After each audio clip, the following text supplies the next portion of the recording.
Ntimugakuke umutima, uwo ni Nyagasani ubitubwira. Ku izina ry'Imana Data na Mwana na Roho Mutagatifu, amen.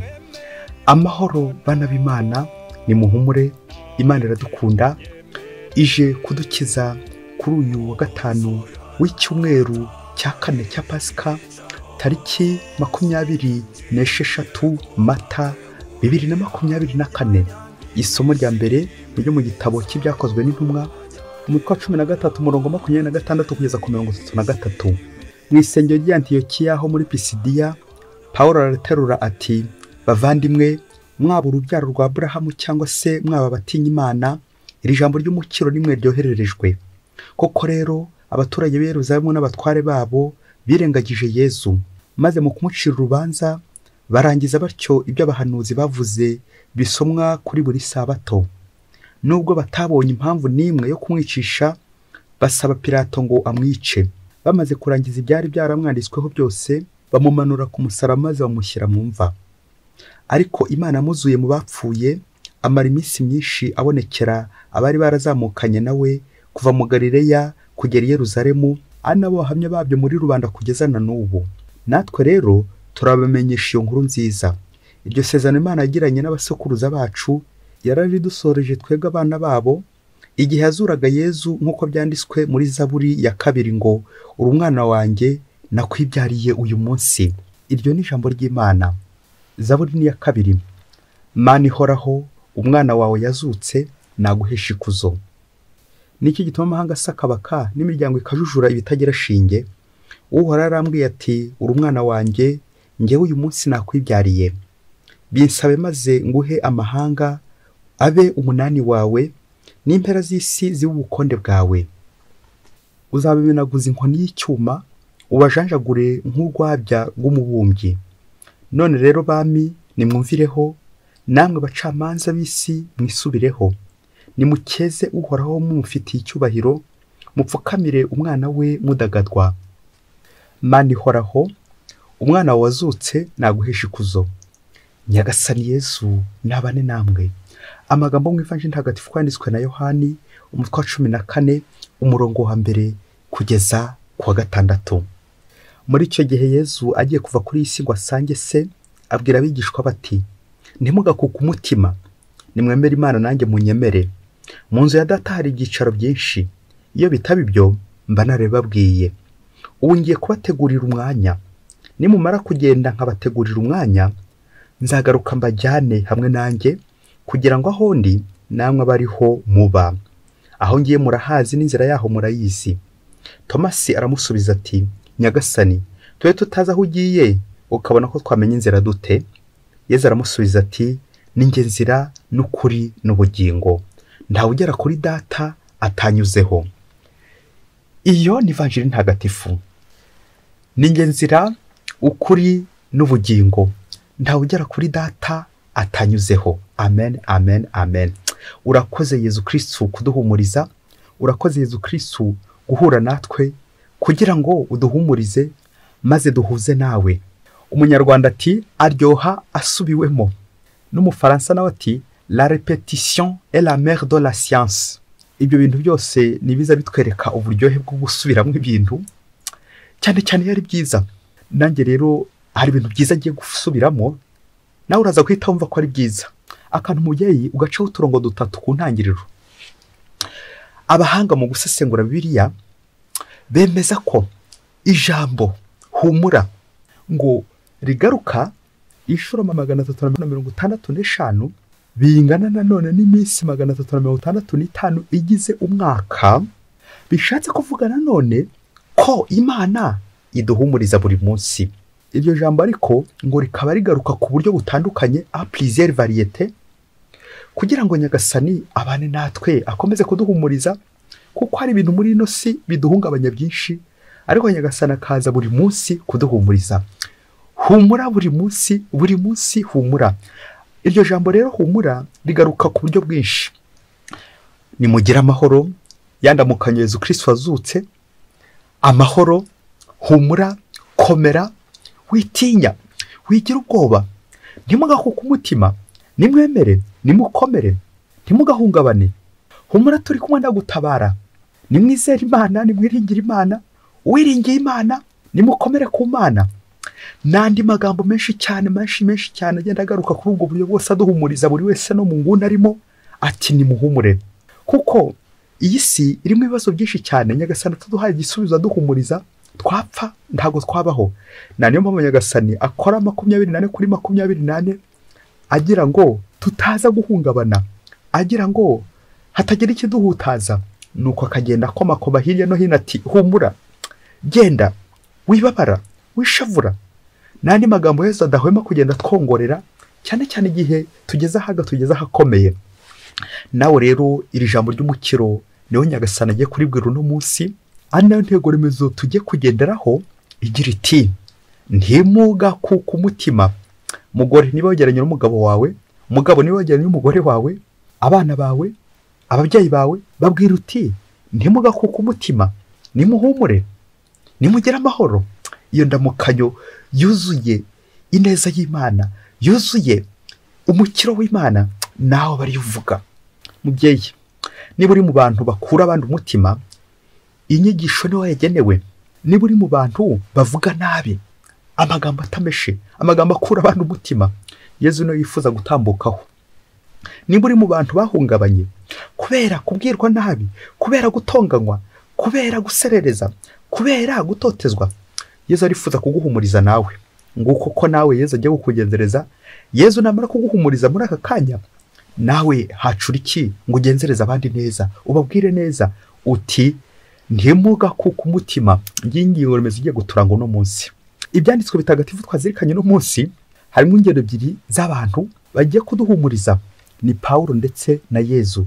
Uwa mbere ni Pawulo ahamya izuka, ndetse n'uwa kabiri Yesu Kristo agiye gusubira kwa se. Rero nawe batege amatwi kugira ngo aho wari warahungabanye cyangwa aho wari warahungabanyije nanone, Yesu agutambukeho ati nimuhumure, nimukomere, nimugire amahoro. Pawulo turamwumva none afashe ijambo imbere y'abakuru, imbere y'umuryango, imbere y'imbaga y'abayoboke b'Imana ndetse n'abandi bose bapingaga Yesu. Nuko agafata ijambo ry'amizero, ijambo ry'amiringiro, kuko Kristo yazutse.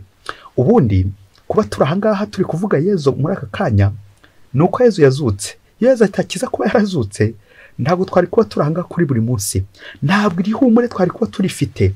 Humura buri munsi, buri munsi humura. Ijambo rya Pawulo ryo guhumuriza, ryo gutangaza umukiro wa Kristo. Yesu Kristo wazutse, kubera ko Kristo ari muzima. Niyo mpamvu dutinyuka kuvuga, tukavuga ibintu bizima, kuko Kristo nawe ari muzima. Iri somo rya mbere kandi rirahamagara Zaburi ya 2, irata ubwami bwa Yesu Kristo. Yesu Kristo, wa mwami w'amahoro, wa wundi uza kuyobora abantu inzira igana Imana, akabahumuriza, akabageza heza. Turumva ihumure ry'Imana, ubuhamya bw'Imana ati uri umwana wanjye nkunda, ninjye wakwibyariye no munsi.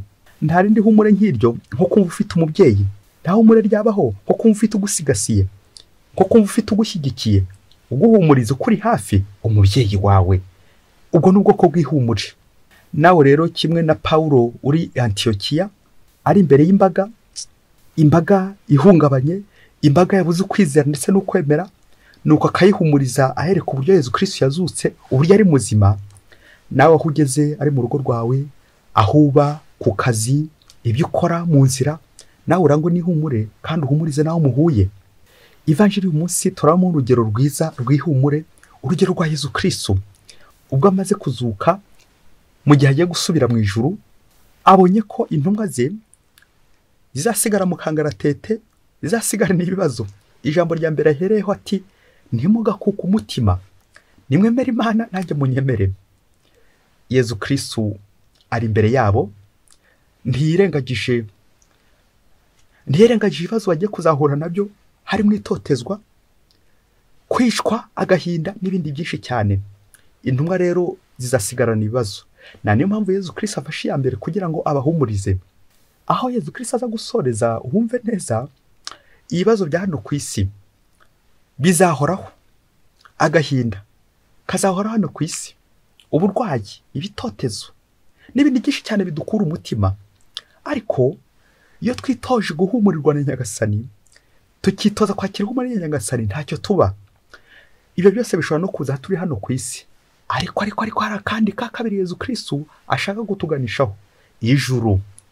Kuko ibintu byose biri hano ku isi ntacyo byagatumariye niba tutari gushakisha umwanya mu ngoma y'ijuru. Naryo humure rikomeye Yezu Kristo atubwiye. Uzi kubaho uri hano ku isi ariko udatekereza ijuru. Yezu Kristo agiye gutumara impungenge z'ijuru, ko agiye kudutegurira imyanya aho kandi umubyeyi. Iyo ufite umuntu ukubereye mu bintu, iyo ufite umuntu ukubereye muri dosiye, wumva utekanye. Dosiye yo kujya mu ijuru Yezu Kristo ayimbereyemo. Humura, komera. Niba wizeye Yezu Kristo ko akubereye muri dosiye, ngiri humure risumba andi mahumure yabaho nazabaho, ko twizeye ijuru. Mubyeyi, mu bintu byose uzajya ukora, ujye ubanza urebe umwanya w'ijuru aho uherereye.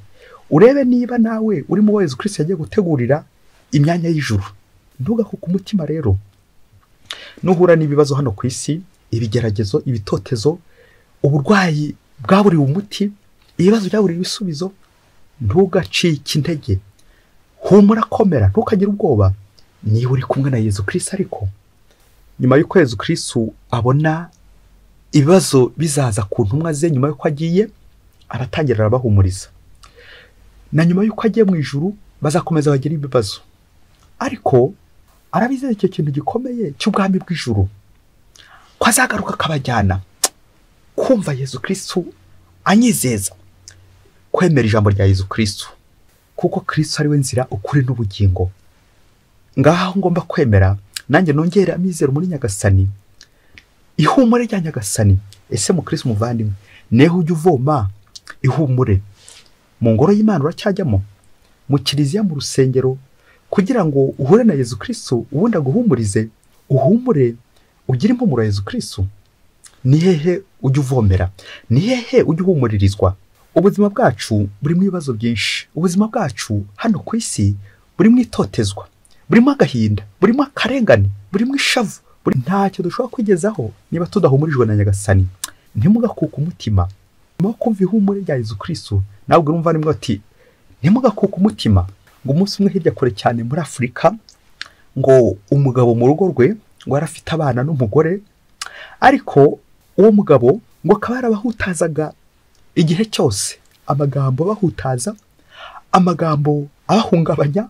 Abana bamwe bakaba bari bararwaye toroma, barahungabanye. Umugore yarakutse umutima, umugore umutima wenda kumuvamo, yararwaye umutima. Wa mugabo yajya kuvuga, abana bagahungabana, ndetse abaturanyi kubera induru n'ubwoba bwari buri muri urwo rugo, ngo bari baramwise Gisimba, umugabo Gisimba. Ubwo byumvikana abana igihe cyose bumvaga Gisimba yaje, bahitiraga bajya kuryama, ubanza barashakashakishije ibitotsi ku ngufu, hato bataza kumva se ari kuvuga. N'umugore nawe nuko, bose bamwumva bagahungabana, bagahunga. Nuko Gisimba igihe avuye ku kazi, ku mirimo, akaza avuga nabi buri gihe. Igihe cyaje kugera abantu baramuhunga, yaza ahungeta, abantu bagahunga. Nuko ngo umunsi umwe ngo agiye ku kazi, bya bindi by'uko ntagahora gahanze, kandi ngo iminsi y'igisabo burya irabaze, no kwitonda. Ngo nuko Gisimba ageze ku kazi, yumvikane ko ubwo ashobora kuba yaravuye mu rugo atonganyije umugore n'abana, abahutaje uko ashoboye kose. Gisimba ngo arafite ingeso gukubagana. Nuko ngo ageze mu ruganda ahantu yakoraga, ngo shebuja ngo yari yazanye agakarito karimo ibikoresho bagomba gukoresha mu ruganda. Nuko Gisimba kubera ko yagiraga amatsiko, ajya kureba biri muri ka gakarito. Nuko yakoza w'intoki akumva atari kubyumva neza, atari kumenya ibyo ari byo. Aza gufata ngo hagati ngo ahirike yumva uko biremereye. Ngo ahiritse gato, ngo amaze ka gakarito yari ariho, ngo ahita yicurika, bya bintu byari muri cya gikarito byose bihita birameneka. Gisimba asomye ku gikarito nyuma asanga ngo igiciro cya bya bintu ari amadolari 10,000. Uwishebuja yaravuye kubirangura. Ubwo ibyo bintu byari muri cya gikarito bikaba byari ibirahure byiza by'agaciro bikomeye cyane. Shebuja yaravuye kurangura. Nuko ngo Gisimba amaze kumena bya birahure by'icyo giciro gikomeye cyane, agira ubwoba bukomeye cyane. Nuko yibaza uko agiye kubigenza, uko agiye kubura akazi. Nuko atekereza kwigira nabi, hato shebuja atabari uza kumugira nabi, ubwo kwijya nawe urabyumva mubyeyi. Igihe cyaje kugera afata icyemezo cy'uko agiye kwirega kwa shebuja, ubundi amubwira ibyo yakoze, uburyo amuhombeje, ndetse anamusabe gutaha, ubwo birumvikana akazamuriha n'ibyo byose. Nuko shebuja agiye kubona abona Gisimba amwikubise imbere n'ibipfukamiro, apfukamye wese, amavi yombi yagejeje hasi, ari kurira cyane, afite intimba, afite agahinda, afite ubwoba bwinshi cyane, ari kudagadwa. Shebuja ibaza ibyabaye, ko Gisimba ibintu atarabisanga ngo bigenze bite. Nuko Gisimba n'amarira menshi n'umubabaro abwira shebuja ibyabaye, ati bya birahure byawe wari uvuye kugura byose byamenetse. Nuko ategereje ikintu shebuja agiye kumukorera gisharira, n'igihano agiye kumuha gisharira, ategereje ko bagiye kumwirukana ku kazi n'ubundi bakagurisha ibyo atunze byose. Nubwo ari kugurisha ibyo yari afite mu rugo, bishoboye ko atari kubona yishyura ibyo birahure. Gisimba ategereje ubukana bwa shebuja ko bugiye kuzamuka. Nuko shebuja ngo aramubwira ati humura, komera. Gisimba arushaho kugira ubwoba bukomeye cyane, noneho agiye kungira nabi bikomeye. Nuko ngo shebuja aramubaza ati ibyo birahure ntawe byangije? Gisimba ati ntawe byangije. Nuko rero haguruka wigendere, ukomeze akazi kawe, ukomeze imirimo yawe, ukomeze ukore neza. Nuko Gisimba aragenda akomeza gukora imirimo ye muri urwo ruganda, ariko ntiyanyurwa. Akomeza kwibaza, wasanga databuja yarambikiye umujinya, umunsi umwe noneho azanyihimuraho rimwe kuri rimwe, agahita mpuhura, ubuzima bugahita burangira. Nuko Gisimba n'ubundi abura amahoro. Igihe kigeze asubira kwa shebuja aramubwira ati koko warambabariye ko nabuze amahoro? Nzabwirwa n'iki ko wambabariye, ko numva ndatekanye? Nuko shebuja aramubwira ati hari itegeko ngiye kugusobanurira riranga abantu bagize impanuka. Ahantu nihabera impanuka, icyambere uzajya ubanza umenye uti nta muntu wangiritse wahuye n'ikibazo. Niba kubwira ko nta muntu wangiritse, uzishima unezerwe, kuko icy'ingenzi ari umuntu atari ibintu. Niba ufite umuntu, niba umuntu nta kibazo yagize, umuntu niwe uzakugeza ku bintu. Rero ubwo wari umaze kumbwira ko wowe ntacyo wabaye, nahise ngira icyizere cy'uko n'ubundi uzakomeza gukora, kuko niyo n'ubundi bya bintu uzabingezaho. Bya bintu twabuze, bya bintu byangiritse, ubwo gihari ntago nzabibura, kuko uri umukozi mwiza. Kuko iyo ufite umuntu, wa muntu akugeza no ku bintu. Ubwo rero ntacyo wabaye muri ya mpanuka, humura, komera, genda amahoro, komeza ukora imirimo yawe neza. Nuko Gisimba noneho aratuza, amererwa neza, amaze kumva aho shebuja yashingiye, amugira neza, amubabarira, amuhumuriza. Ubwo guhera ubwo Gisimba ngo ageze mu rugo, umugore n'abana bamukorera ikosa, yashaka none kubahutaza nka kurya yari ameze mbere, yatekereza ya bintu shebuja yamubabariye kandi byari byinshi, agahita atuza mu rugo. Guhera icyo gihe Gisimba umuntu mwiza mu rugo, ntiyongeye gukura abana umutima cyangwa umugore. Abaturanyi barishima, Gisimba ntiyongeye kujya nabi, ntiyongeye kuvuga nabi, ntiyongeye gutongana, ntiyongeye guhungabanya abana, ntiyongeye guhutaza abo mu rugo n'abaturanyi. Nuko bose basigara bibaza icyabaye kuri Gisimba. Bishoboke ko bazamuhindurira izina nyuma y'igihe kirekire, bamerewe neza, ari abaturanyi, ari abana, ari umugore, bose baratuza, barakira, ntibongeye kurwara umutima, ntibongeye guhungabana, kuko Gisimba nyine nawe yahindutse. Bayoboke b'Imana, Yesu Kristo akuzwe. Iri tegeko rya databuja mwaryumvise? Igihe cyose habaye impanuka mubyeyi, uyu banza urebe uti nta muntu wahungabanye wagize ikibazo. Ndakubwiza ukuri, nusanga abantu bakiri bazima, ujye wishima unezerwe, kuko abantu aribo bazakugeza ku bintu. Bayoboke b'Imana, nimugera amahoro, ntimugakuke umutima. Nawe rero niba uri mu rugo rwawe, ukaba urangwa n'umwiryane, ukaba urangwa n'intonganya, ukaba urangwa n'amagambo mabi asebya abandi, amagambo ataranga abandi, amagambo ashyira abandi ku karubanda, ukaba wahungabanya abandi, uyu munsi nawe ijambo ry'umucyo niho rigenewe, kugira ngo nawe uhumurize abandi, utangire uvuge neza, imvugo nziza ishimisha abandi. Dore ko imvugo nziza, ijambo ryiza ni murumuna w'Imana. Ntugashimishwe nuko abandi bakubona bagatinya, bagatitira, ukabatamaza kubera igihagararo cyawe, kubera gukangata kwawe, abakubonye bagakangarana. Yesu ntabwo ari uko akora. Uyu databuja twamugereranya na Yesu, ubona twahungabanye. Yesu turimo gukorera amakosa menshi cyane, tutabona uko tubarura, ariko se nyagasani uramutse witaye ku byaha byacu ninarokoka? Ariko erezoma nyagasani asanga mu imbabazi nanjye kuvuga zuzuye inzu yose, kandi ubwo bya birahure byameneka, kabone n'ubwo hagira ibyangirika, Yezu acunga ko utangiritse, kuko Yezu aba acunze kugira ngo akugirire neza. Kwa Yezu ibintu biburizwamo imbere y'abantu, kuko ashaka kuguha ihumure rye. Nawe uze kureba mu buzima bwawe, uzi ko hari igihe ibintu byameneka ari ukugira ngo Yezu akwibutse ko uri umugome, uri igisimba, uturomatiza abandi, uhungabanya abandi, agira ngo nawe wongere ugarure ihumure kandi uhumurize abandi. Bya bindi by'uko Yezu Kristo aho kuguhomba yakwemera agahomba ibintu byinshi. Rero uwo murongo twebwe benshi tujya tuwucurika. Twebwe y'impanuka yabaye twihutira kujya gusaka mu mifuka y'aba bacuruzi baguye muri ya mpanuka ngo tubakureho urufaranga bari bafite, tubakureho ibintu bari bafite, twitwarira ibintu, aho kugira ngo tujye no gutabara abantu za nkomere tuzijyane kwa muganga tujye kuzivuza zikira vuba, ahubwo twihutira kujya kubasaka no kureba ibintu bari bafite, akaba ibyo dutwara. Nk'uko abantu dupfuye turi ba gisimba, aho gupfa koko twigoroye n'Imana. Babyeyi, ibintu niba bitagufasha kubona abantu, nta buntu bw'Imana uzabona pe. Igihe cyose uzaba ufite abantu, ujya wizera ko n'ibintu bifite. Uyu munsi nawe utahe mu rugo ruri mu ihumure, usakaze ihumure rya Kristo mu rugo rwawe, muwo mubana, mubukoresha. Abo ukoresha ntibakajya bakubonamo gisimba, ahubwo bajya kubonamo umuntu w'Imana, umuntu uvuga neza, umuntu ukora neza. Bakubona bakishima nk'uko abigishwa babona Yezu bakishima, bakubona ntibahungabane ngaho babonye umuzimu kandi uri muzima da. Babyeyi, abantu benshi dukunze kubonekera abandi nk'abazimu aho kubonekera nk'abazima. Nawe uze kureba niba utari umuzimu kandi byaba ari igihe ubonekera biwawe ukababwira nabi, imvugo mbi, gutongana, gutukana, umujinya. Ibyo byose ni imvugo nyine y'abazimu. Ibyo byose ni ukwigaragaza ko abazimu.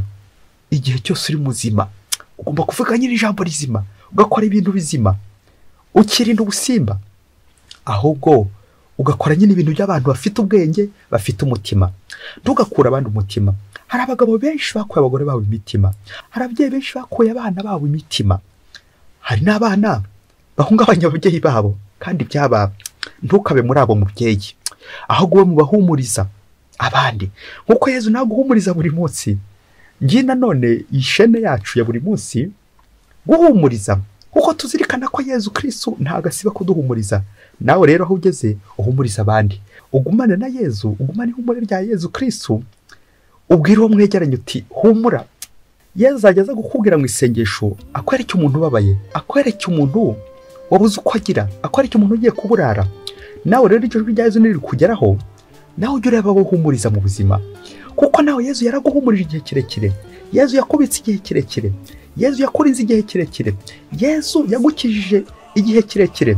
Wowe se wabuzwa n'iki? Gukiza abandi, guhumuriza abandi, kugaburira abandi, gukiza abandi, kugirira abandi neza, guhumuriza abandi. Wowe wabuzwa n'iki? Ngaha nawe wakiriye ipase maze utsinde igitego, utsinde neza igitego cy'ihumure, igitego cy'amizero, igitego cy'amiringiro, utsinde uri kumwe na Yezu. Namwe rero ni muhumure. Mwese Imana ibaha umugisha, Imana Data na Mwana na Roho Mutagatifu, amen. Padiri Masumbuko Ladislas wa Diyosezi ya Cyangugu. Ntimugakuke umutima, nimwemere Imana.